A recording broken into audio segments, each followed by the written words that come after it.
Assalamu alaikum and good day everyone.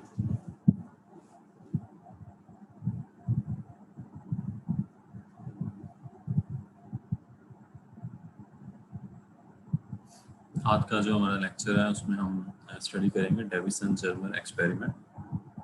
Last जो lecture है हमने स्टडी की है फोटोन की, इलेक्ट्रॉन की, पार्टिकल लाइक नेचर।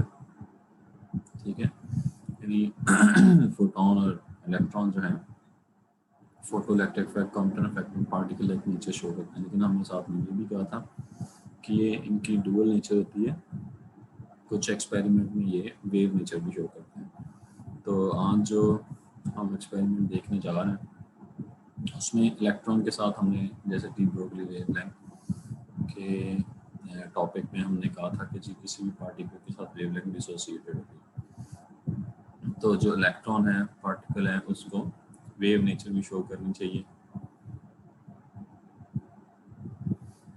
क्योंकि अगर वेव पार्टिकल डुअलिटी है तो पार्टिकल नेचर अगर इलेक्ट्रॉन ने शो की है कुछ एक्सपेरिमेंट में, तो इंटरफेरेंस और डिफ्रैक्शन जिस तरह के एक्सपेरिमेंट है इसमें वेव नेचर भी शो करनी चाहिए। तो देखते हैं इस एक्सपेरिमेंट में कि जो इलेक्ट्रॉन की वेव नेचर है वो किस तरह जाहिर होती है। De Broglie 1923 proposed that matter exhibit both wave and particle properties और उसकी इस बात को जो है वो महज हाइपोथेसिस ही समझा गया है। ठीक है, क्योंकि एक्सपेरिमेंटल जो है वो प्रूफ उस वक्त नहीं था। हाउएवर आगे देखेंगे एक्सपेरिमेंट में कि उसको एक्सपेरिमेंटल प्रूफ जो है वो किस तरह मिलता है। If particles such as electrons have wave properties, under the correct conditions they should exhibit diffraction effects. So it's very clear कि अगर पार्टिकल जो है उनकी वेव प्रॉपर्टीज है तो उनको डिफ्रैक्शन फिनोमेना, इंटरफेरेंस फिनोमेना ये शो करनी चाहिए, क्योंकि ये उसकी वेव नेचर को कंफर्म करता है। So only 3 years later Davisson 1881, 1958 and Germer 1896, 1971 succeeded in measuring the wavelength of electrons। लेकिन सिर्फ 3 साल बाद ही जो है वो इस एक्सपेरिमेंट में डेविसन एंड जर्मर जो है वो इलेक्ट्रॉन की वेवलेंथ जो है वो मेजर करने में कामयाब हो गए, यानी इलेक्ट्रॉन जो है वो वेव नेचर की एग्जिबिट करता है। The important discovery provided the first experimental confirmation of the matter waves proposed by D. Broglie। D. Broglie का जो हाइपोथेसिस है उसको वो कंफर्म किया कि जो मैटर है वो वेव नेचर भी जो है वो रखता है। So interestingly, the intent of the initial Davison Germer experiment was not to confirm the De Broglie hypothesis। तो उनका इंटेंट जो है वो उस हाइपोथेसिस को कंफर्म करना नहीं था, जो एक्सपेरिमेंट था, लेकिन as a result of that experiment de Broglie hypothesis जो है वो कंफर्म हो गया।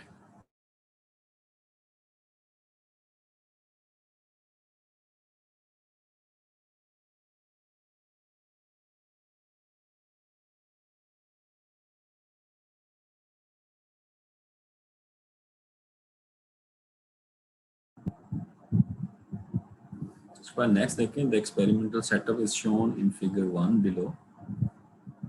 ये देखें, ये फिगर 1 है आपके पास। फिगर में हमारे पास क्या चीज़ें हैं,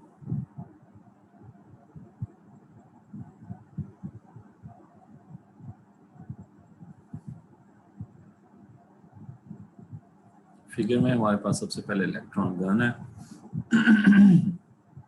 जैसे नाम से जाहिर है कि इलेक्ट्रॉन गन यानी ऐसी गन जो इलेक्ट्रॉन को फायर करती है। तो इलेक्ट्रॉन गन से जो है वो इलेक्ट्रॉन जो है वो फायर होते हैं। नेक्स्ट जो है हमारे पास क्रिस्टलाइन निकल है, ठीक है, मेटल टारगेट है, और मेटल टारगेट से ये इलेक्ट्रॉन्स जो हैं वो स्कैटर होते हैं, स्कैटर होके डिटेक्टर में जाते हैं। ये किस तरह स्कैटर होते हैं, किस पैटर्न में स्कैटर होते हैं वो इम्पोर्टेंट है, ठीक है। वो इलेक्ट्रॉन की जो वेव नेचर को किस तरह कंफर्म करता है वो देखते हैं।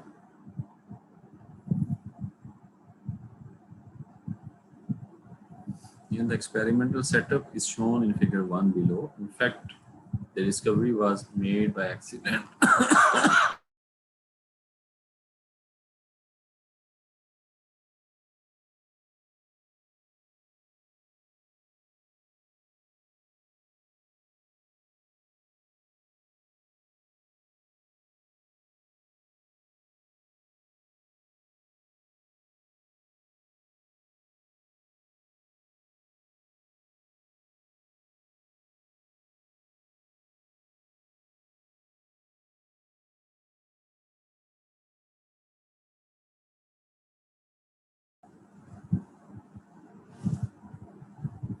In fact, the discovery was made by accident, as is often the case. The experiment involved the scattering of low energy electrons.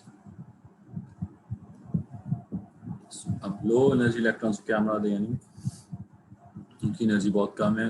किस रेंज में है? 54 इलेक्ट्रॉन वोल्ट। सो ये मिलियन हैं इलेक्ट्रॉन वोल्ट में एनर्जी नहीं है, सिर्फ 54 इलेक्ट्रॉन वोल्ट जो है वो एनर्जी के इलेक्ट्रॉन्स हैं from a nickel target in vacuum.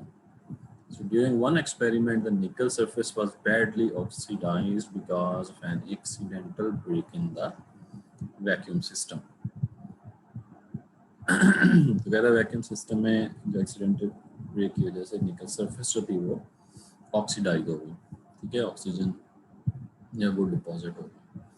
उसके बाद देखें डेविसन जर्मर एक्सपेरिमेंट सेटअप, ये आपने देखा है। After the target was heated in a flowing stream of hydrogen to remove the oxide coating, electrons scattered by it exhibited intensity maxima and minima at specific angles.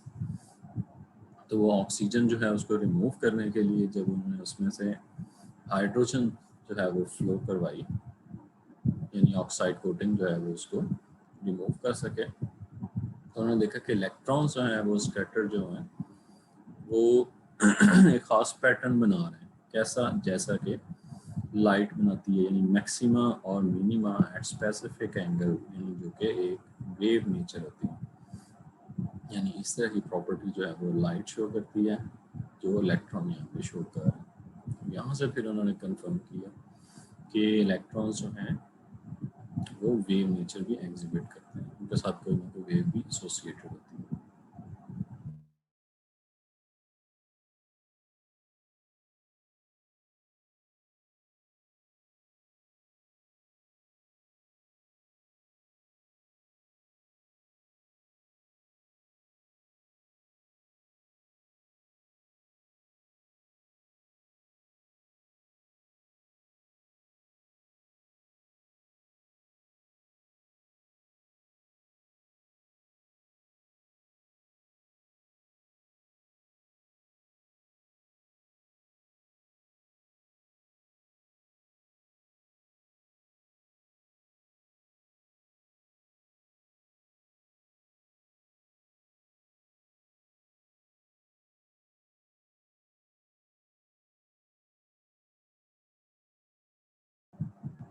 The experimenters finally realized that the nickel had formed large crystalline regions on heating that regularly spaced planes of atoms in these regions served as diffraction grating for electrons. तो result जो है वो ये निकाला गया कि heat करने की वजह से क्रिस्टलाइन रीजन बने हुए हैं, जिस तरह के एक डिफ्रैक्शन ग्रेटिंग होती है, ठीक है, नैरोली स्पेस रीजन्स होते हैं, इसी तरह एटम्स के दरमियान भी स्पेसिंग होती है, तो वो भी एक डिफ्रैक्शन ग्रेटिंग के तौर पे एक्ट करती है। तो इलेक्ट्रॉन जब उसमें से पास हुए तो वो डिफ्रैक्ट हुए और उन्होंने मैक्सिमा और मिनिमा जो है वो बनाए। Shortly thereafter, Davison and Germer performed more extensive diffraction measurements on electrons scattered from single crystal targets. Their results showed conclusively the wave nature of electrons and confirmed the de Broglie relationship, जो कि E is equal to H over lambda। तो जो further experiments हैं उनमें confirm कर दिया कि जी particle के साथ वेव नेचर एसोसिएटेड है और उसका मोमेंटम जो है वो फाइंड कर सकते हैं by de Broglie relationship P is equal to h over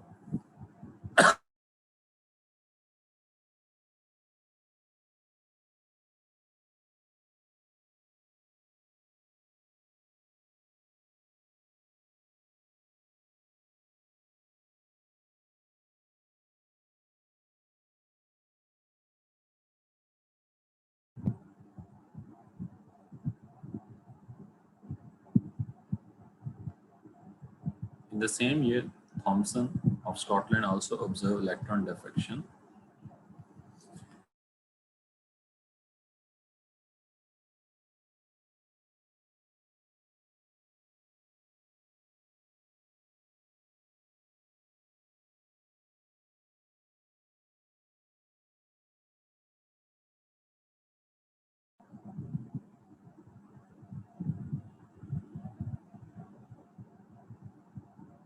In the same year, G.P. Thomson of Scotland also observed electron diffraction patterns by passing electrons through very thin gold foils.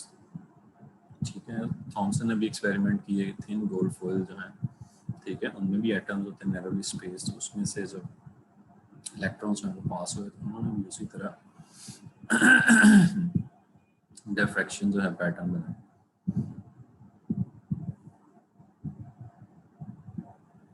Diffraction patterns have since been observed in the scattering of helium atoms, hydrogen atoms, and neutrons. इनसे भी जो है वो diffraction patterns जो है वो अब तक जो है वो देखे जा चुके हैं. Hence, the wave nature of particle has been established in various ways. The problem of understanding the dual nature of matter and radiation is conceptually difficult because the two models seem to contradict each other. ठीक है, तो देखें wave nature भी जो है वो particle की clear हो जाती है एक्सपेरिमेंट से, लेकिन ये चीज़ कि कुछ जगह पे वो वेव नेचर मॉडल अप्लाई होता है, कुछ जगह पे पार्टिकल नेचर मॉडल अप्लाई होता है, ये थोड़ा सा डिफिकल्ट हो जाता है कॉन्सेप्ट जो है, और दोनों एक दूसरे से जैसे कॉन्ट्राडिक्ट करते नजर आते हैं. This problem, as it applies to light, was discussed earlier, the principle of complementarity. ठीक है, तो principle of complementarity क्या है? States that the wave and particle models of either matter or radiation complement each other. ठीक है, तो wave और particle जो मॉडल हैं वो एक दूसरे को कॉम्प्लीमेंट करते हैं. Neither model can be used exclusively to describe matter or radiation adequately.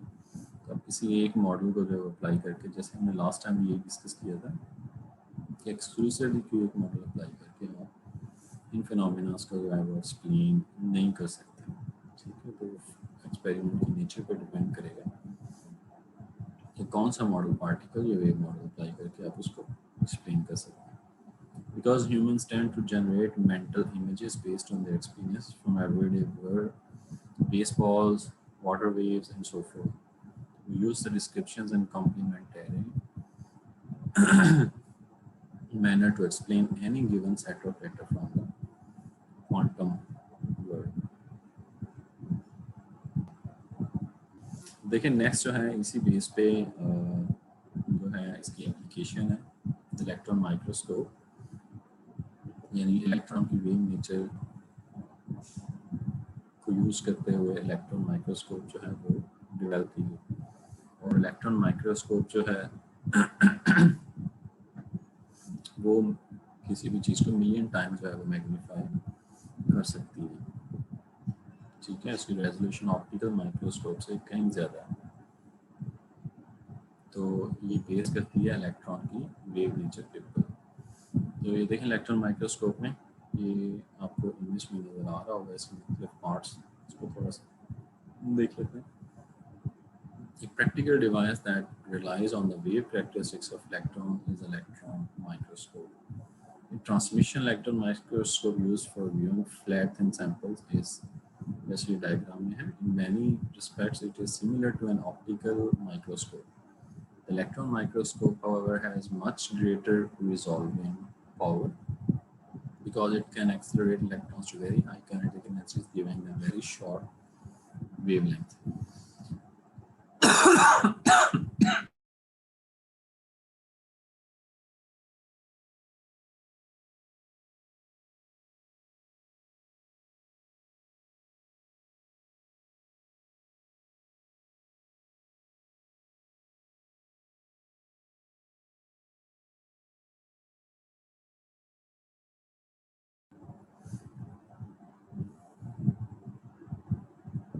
Electron microscope जो है वो ऑप्टिकल माइक्रोस्कोप के ही सिमिलर है, लेकिन इसके जो रिजॉल्विंग पावर है that is much higher compare to optical microscope. और ऐसा क्यों होता है? क्योंकि इलेक्ट्रॉन की जो वेवलेंथ है that is very short compare to optical microscope, जिसमें हम आम लाइट यूज करते हैं। No microscope can resolve details that are significantly smaller than the wavelength of the waves used to illuminate the object। यानी जितनी कम आपकी wavelength होगी उतनी ही कम उतनी ही ज़्यादा जो है आप माइनर डिटेल्स हैं ऑब्जेक्ट की वो बता सकते हैं।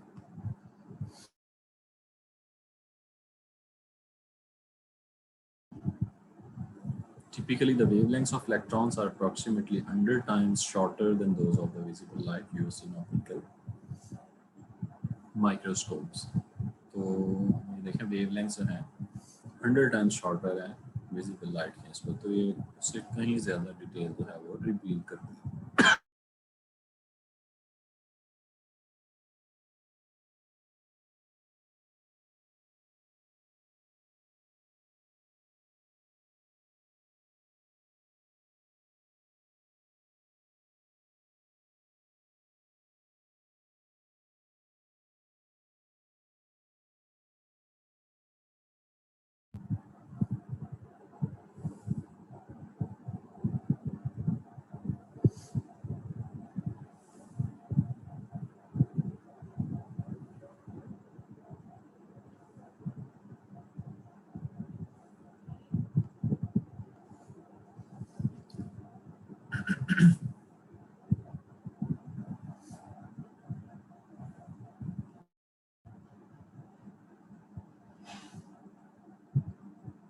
उसके बाद देखें ये डिफरेंट पार्ट्स हैं हमारे पास ट्रांसमिशन इलेक्ट्रॉन माइक्रोस्कोप के।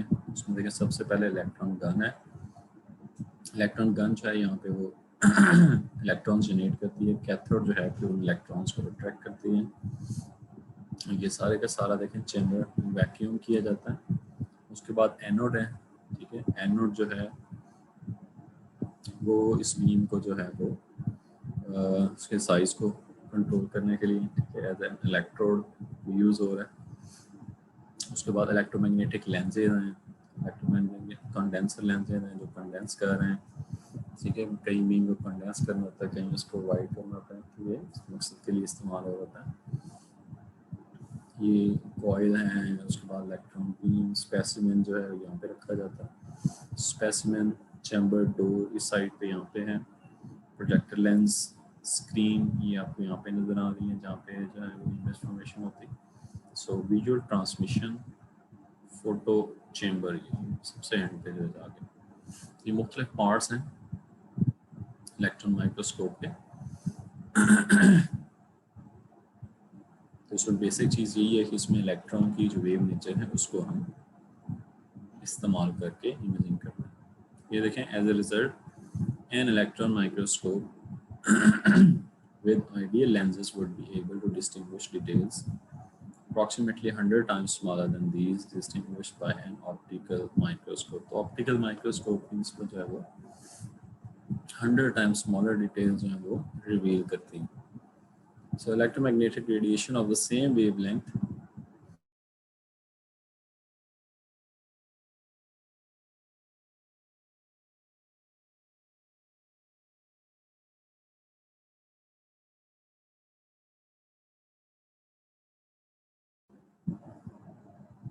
electromagnetic radiation of the same wavelength as the electrons in an electron microscope is in the X-ray region of the spectrum। तो तकरीबन X-ray region के जो स्पेक्ट्रम है उसमें X-ray region के करीब वेवलेंथ है वो बनती है इलेक्ट्रॉन्स की। The electron beam in an electron microscope is controlled by electrostatic or magnetic deflection, which acts on the electrons to focus the beam and form an image। ठीक है, वो फोकस भी करता है इलेक्ट्रॉन बीम को और image formation भी होती है। Rather than examining the image through an eyepiece as in optical microscope, the viewer looks at an image formed on a monitor ठीक है। तो ऑप्टिकल माइक्रोस्कोप की तरह लेंस के थ्रू देखने से आप जो है इसमें इलेक्ट्रॉन माइक्रोस्कोप में मॉनिटर के ऊपर इमेज जो है वो देख रहे होते हैं, और other type of display screen या किसी और तरह की डिस्प्ले स्क्रीन पे आप इमेज जो है वो उसको विजुअलाइज कर रहे हैं। ये राइट साइड पे इमेज है, ठीक है। ये आपके पास ये देखें स्टोरेज माइट, ठीक है। इसकी माइनर डिटेल्स जो है वो इलेक्ट्रॉन माइक्रोस्कोप जो है वो डिस्क्राइब कर, ये बुक में देखें आपके पास ये ज़्यादा क्लियर इमेज होगा, उसमें हम मज़ीद इसको देख सकते हैं। तो इलेक्ट्रॉन माइक्रोस्कोप जो है based on the wave nature of electron, आपके पास जो है ज़्यादा माइनर डिटेल्स होगा एक्सप्लेन। उसके बाद नेक्स्ट देखें आपके पास असाइनमेंट, ये प्रॉब्लम है चैप्टर 40 की 40.1 40.2, ये मैंने कुछ हाईलाइट किए हुए हैं, ठीक है। ये प्रॉब्लम्स हैं वो आप सॉल्व करेंगे। इसी तरह नेक्स्ट लेक्चर में कुछ और प्रॉब्लम्स होंगे जो हम आर्टिकल पढ़ेंगे उससे रेलिवेंट, तो वो प्रॉब्लम्स जो है वो आप साथ साथ करते जाएंगे। अगर किसी प्रॉब्लम में कोई मसला होगा तो वो हम डिस्कस कर लेंगे, ठीक है। इनका सोल्यूशन भी अवेलेबल है, तो वो भी आई होप कि आपके पास होंगे, अगर नहीं तो वो भी मैं आपसे शेयर कर दूँगा, लेकिन खुद आप इसको ट्राई करें पहले सॉल्व करने के लिए। So with this we end today's lecture, इंशाल्लाह नेक्स्ट लेक्चर में फिर मिलते हैं। टिल देन अल्लाह हाफिज़।